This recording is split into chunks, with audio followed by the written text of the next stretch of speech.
Magandang hapon po sa ating lahat. Itinatapos po ng Group 3 ang pagsasalarawan sa sitwasyon ng isang maranyang pamilya na nakatura sa lungsod ng Quezon na may pamagat na ang guho sa likod ng yaman. Sa mga mata ng mga taga-probinsya, ang pamilya ni Don Ricardo ay ang ehemplo ng tagumpay. Ang kanilang malawak na lupain at ang matatag na negosyo sa Maynila ang nagsisilbing pundasyon sa kanilang tanan. Ngunit sa likod ng mga ngiti at marangyang kasuotan, may isang anay na unti-unti kumakain sa kanilang haligi. Si Don Ricardo ay nadunod sa mundo ng sugal. Ang dating libangan ay naging bisyong kumikitil ng kanyang kaban. Nang maubos ang sariling pera, nagsimula siyang mangutang sa kanyang kaibigan, mga utang na may kasamang interes na hindi niya na kayang bayaran, hanggang sa tuluyang malugi ang kanyang negosyo sa Maynila. Sa kasino, Woo! Sarap talaga ng buhay mayaman. Pogi ba? Ano pogi ba ako? Pare Goy! Ay, pare! Basta! Ayo. Gusto ko magano ngayon eh. Gusto ko mag-ukada. Ang kanan ka ba? Saan tayo doon? Kasi wala akong magawa sa pera ko. Ha? Talaga? Magkano ba dyan? Parang nasa 10 million po. Sanji, tara. Ay, wait! Alam ko ang kapo! Talaga dito. Yes na. Alam, may ginagawa ka ba ngayon? Wala naman na-cancel yung pick-up sa wifi. Alam kasi feeling ko, siniswerte tayo ngayon. Alam mo yung pera, kailangan tayo sama ka sa kasino.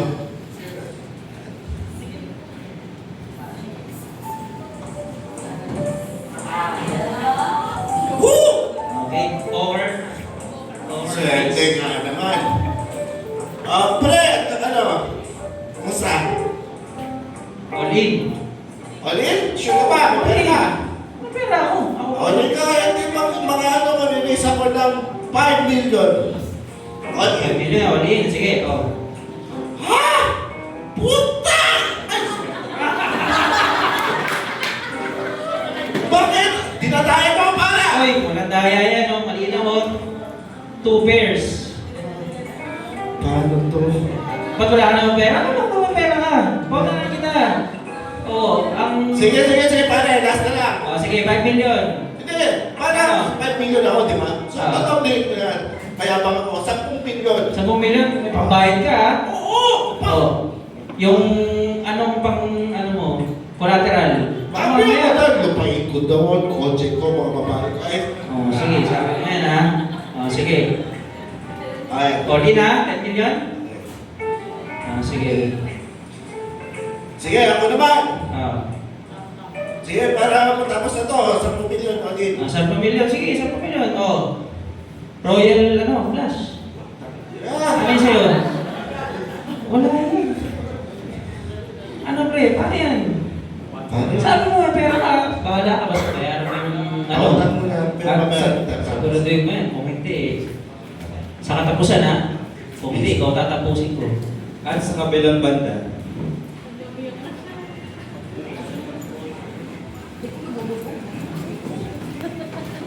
Ay, pag-shopping nga. Nalugmat na naman. Tinawag na ng bagong clothes. Uy, Mari, kamusta? What's up? What's up? Kamusta?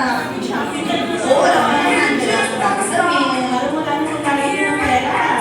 Alam mo naman, ang ganda ng negosyo namin. Ano yun? Paala na naman may parang kasi nagsasabi sa akin na pera nung nakaraang buwan pa. Hiram. Oo, Mari. Naging isang buwan na buwan halos eh. Isang buwan. Hiram. Oo. Hala, hindi ko yun alam.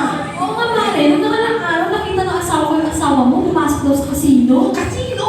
Oo! Hala, bakit wala akong kaalam-alam sandali lang nasa na pa sila akin na to? Ay, siya, mas maigi mag-usap na yung mag-asawa sa bahay. Kaysa ano, para magkaintindihan. Akala ko naman nahimik lang siya sa bahay. Pumupunta pala sa kasino. Ano ba namang problema to? Thank you, Mari. Sa susunod na tignan namin kung mababayaran namin yun. Kasi ano, kasi isang pilit din eh. Ano? Sige nga, ano ba namang problema to? Sandali lang, miss. Balik ko na nga to.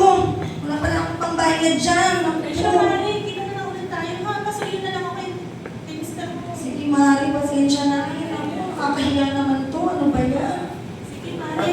Ay. sa bahay. Ha? Ano yan? Ha? Ah, sino yun? Sino yun?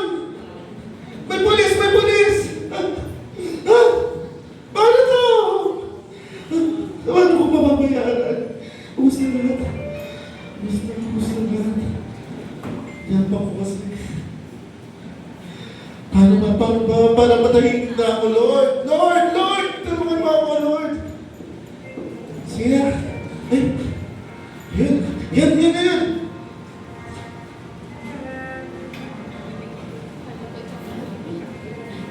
Lord! Gusto ko na tapusin, Lord! Di ko na kaya, pero... Mahal ko pa, paibigan ko, Lord! Tulungan mo ako, Lord! Para ako mo na, Lord!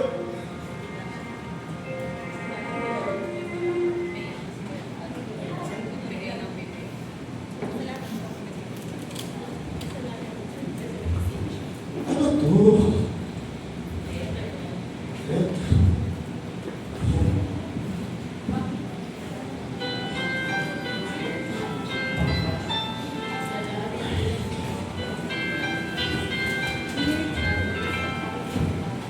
Irna, alam ko may pinagdadaanan ka ngayon. Sana ay magpakatatag ka. Nais kong malaman mo na kailangan tayo, lagi kayo ni Mama. Paano na kami kung wala? Love, Dream. Lord, alam ko mahirap. Pero kailangan ko itong solusyonan. Asan yung asawa ko para makapagtapat ako?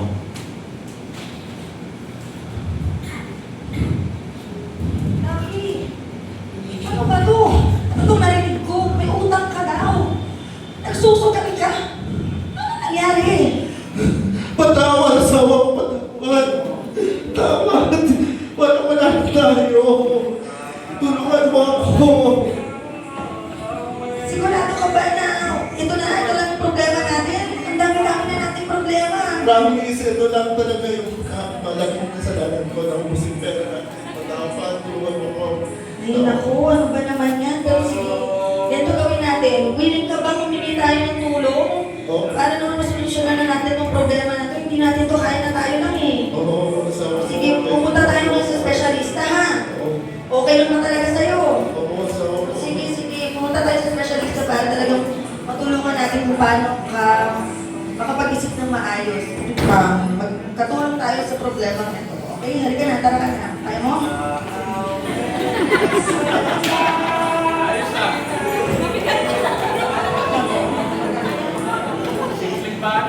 At sa facility ng Air Force General Hospital.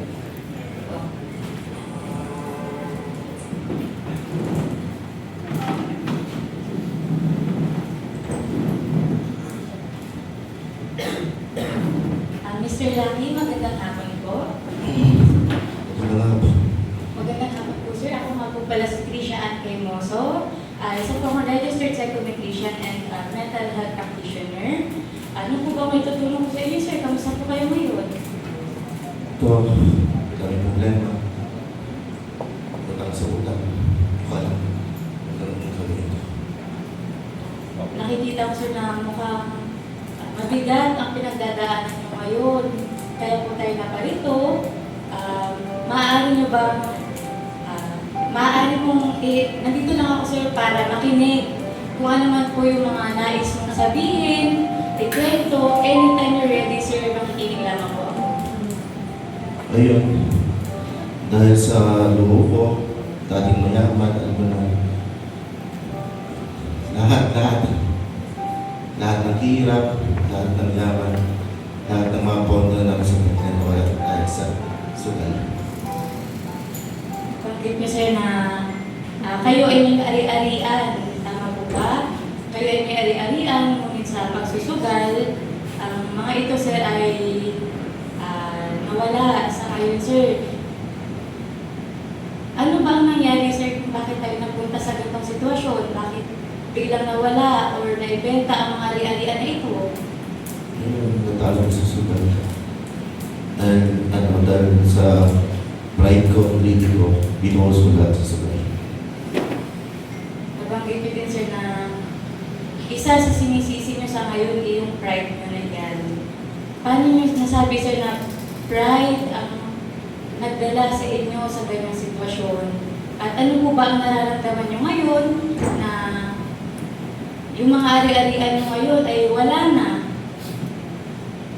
Siyempre, sa yabang ko, gusto ko dalagan yung yaman ko until na umabot sa kamalasan. So,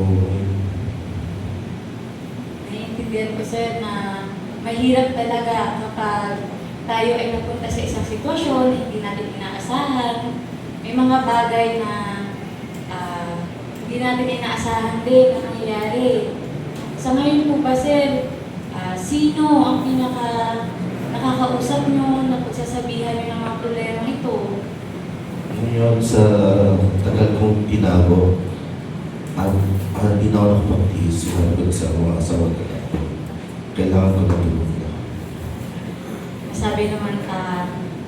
Nasabi nyo po na ngayon lang kayo nagsabi sa inyong asawa, sir, ng inyong mga problema.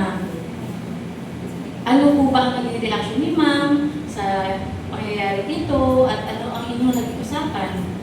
Ayun, masakit.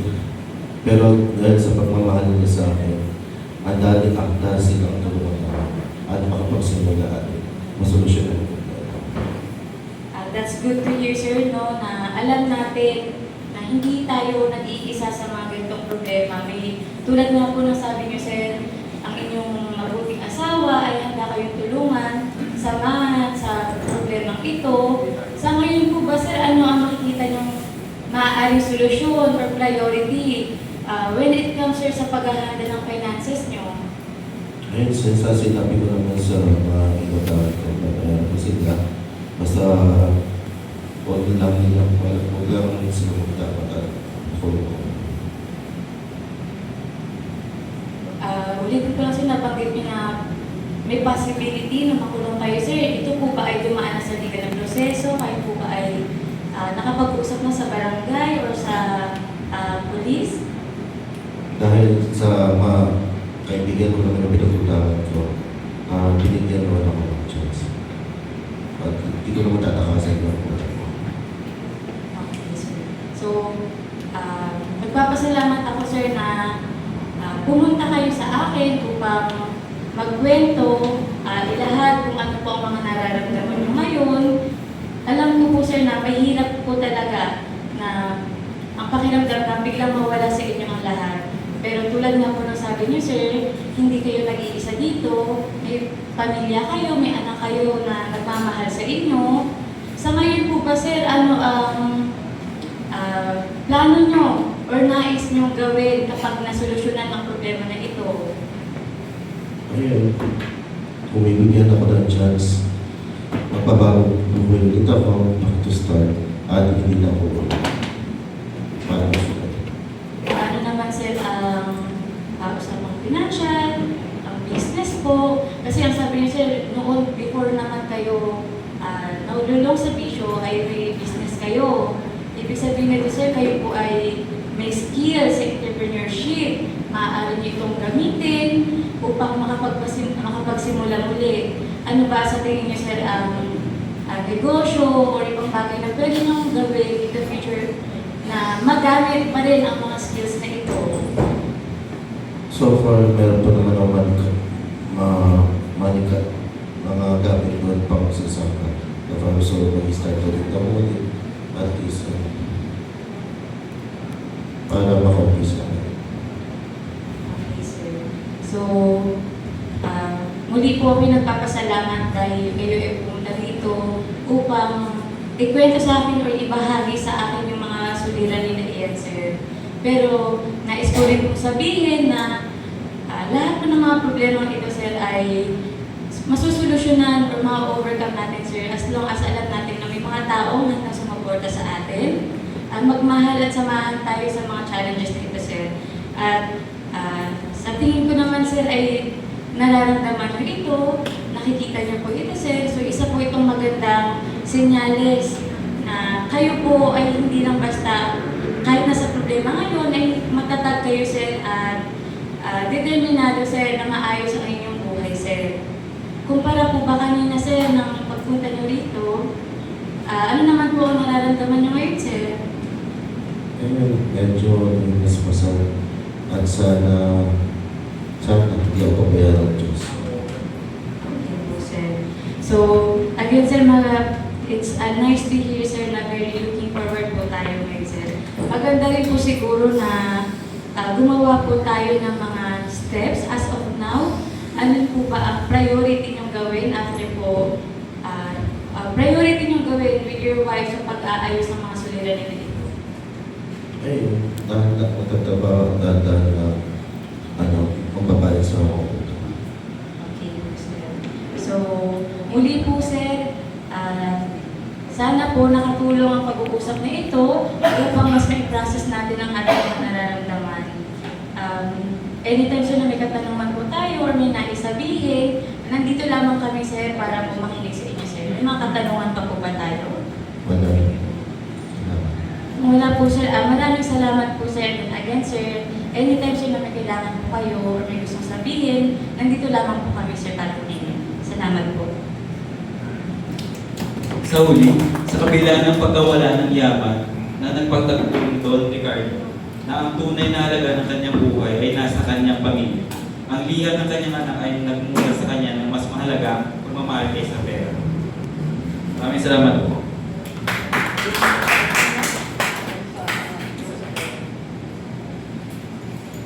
Ay.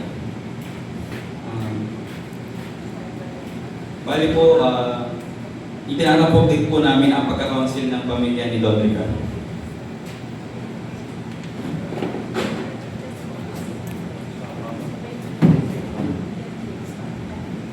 Hi, Pai. Sige mo po. Salamat po. Okay lang ba sa'yo yung temperature ng room? Hindi naman malamig, hindi naman mainit. Kalisa po talaga ako kaya parang pawis-pawis Season na. So, kung pakilala mo na ako. Hi, Pai. I am Chen. I am a registered psychologist, a mental health practitioner. You can call me Chen na lang. Do you want me to call Pai or do you have any other Ayun lang po. Pwede mo bang i-share sa akin kung anong nandala sa iyo rito ngayon? Sa totoo lang po, napunta na po dito yung mister ko nung nakaraan. At napansin ko na nakatulong sa kanya yung pag-uusap nila ng kanyang counselor. Natutuwa naman ako na nangyari yun. Kaya napapansin ko na may improvement siya. Pero ako kasi bilang nanay, asawa, ang dami ko rin iniisip. So, pag-usapan namin mag-asawa na bakit hindi ko rin subukan na makipag-usap para medyo masolusyonan naman ang bigat ng isip at damdamin ko. Kaya sana po, matulungan niyo po ako. Mabigat ang iyong pinagdadaanan. Nabanggit mo na marami nang iniisip ngayon. Sa iyong mga iniisip, ano ang nais mong pag-usapan natin? Ayun po, nalulog po kasi sa sugal ang aking asawa nang hindi ko po namamalayan. Kaya kami ay may anak na malaki na kailangan pa rin namin suportahan. Kaya parang yung aming buhay noon sa probinsya, ngayon lubog na talong talaga kami sa utang. Hindi kami handa sa ganitong buhay. Kaya ang dami ko talagang iniisip. Ilan po yung anak mo? Isa po, Isa po. Ilang taon po kayong kasal ng asawa? ano na po kami kasal, mga magto 20 years na po. 20 years at 20 years po ba? First time ba itong naging problema? Sa totoo lang, oo, as in big time talaga siya na negosyante. Kaya hanggang sa huling sandali nitong mga nakaraang linggo na wala akong kamalay-malay na nangyari dito sa aming buhay. Kailan po nagsimula yung problema niyo sa kanyang pagsusugal? Nitong mga nakaraan lang, siguro nitong mga taon, nakaraang buwan, hindi pa siguro umaabot ng isang taon, halos naubos niya na lahat. Naubos po lahat. So, napakahirap na pinagdadaanan niyo mula sa isang marangyang pamilya, unti-unting nauubos ang inyong kayamanan. Ang transition from mayaman to mahirap hindi lang bilang isang asawa, kundi bilang isang anak na nabanggit mo kanina ay sinusuportahan niyo ba? Napag-usapan niyo na ba ng inyong asawa ito apart from the session na meron siya nung nakaraan?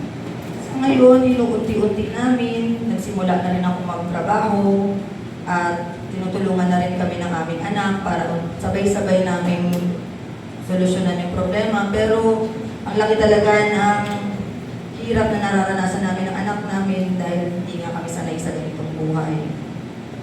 Habang nag-white ako, nararamdaman ko yung bigat, yung pagod na nararamdaman mo. Kumusta naman yung tulog mo at saka yung araw-araw ng iyong buhay? Hindi na nga ako nakakatulog dahil natatakot ako na baka may kumatok sa pinto. Hindi ko alam kung anong mangyayari sa kinabukasan, pero sinusubukan pa. Siyempre, nagising pa rin kinabukasan para kumayo. Sa kabila ng lahat, nakikita ko na may pag-asa ka, bumabangon ka araw-araw, gumigising, sumusubok ng mga paraan para malampasan ng inyong dinadala.